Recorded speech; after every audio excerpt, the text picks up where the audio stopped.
quê? Deixa eu bater foto. Não, pode ir, pode ir. Vai, Dudu! Vai, gente! Se você errar, ela vai escapar. Já vai. Se errar, ela vai escapar. Melhor você prender ela aqui, ó, na vassoura.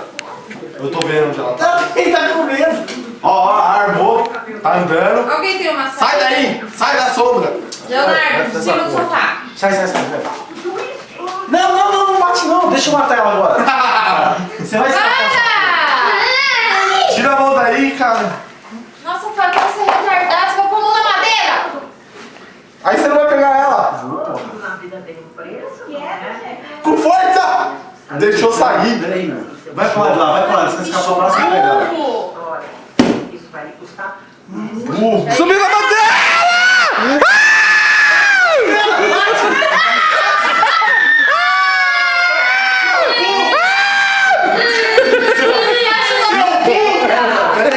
Seu burro! Vou jogar em cima dela. Tira a madeira daí que eu jogo em cima dela. Para de gritar, gente. Na louça. Pegou em cima? Tá em cima? Tá em cima dela? É, dos lados ela não tá. Levanta a madeira. Peraí. Você pegou ela. Pegou, ela tá mexendo o rabinho, a patinha. Cuidado, Fábio, que isso daí é podre. Ela morreu já, pô. Não, ela tá errada. Tira o pé daí, Ela Fábio. morreu, sai daí, ó.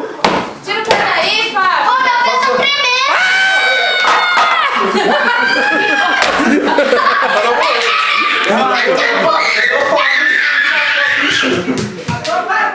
Ela matou. Ah, nem é tão grande. Eu matei ele! Agora eu não sei o que Deu uma palavra, ela fugiu, velho. Leonardo, tira de novo.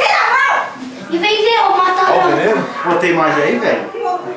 Não, é só um. Dudu, cara. Tá na chácara, selva! Fábio, leva isso para o Fábio. Selva! Eu prefiro ser praia. É, velho, vai ser praia. Nossa! Selva, eu vou dormir na barraca. Dá uma cara. Sai daí, Guilherme! Deu uma paulada nela, não morreu não, velho.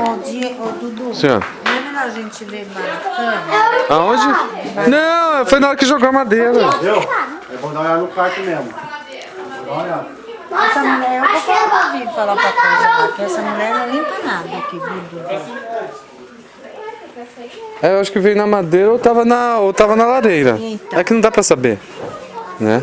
Deixa eu ver, você tirou foto? Não,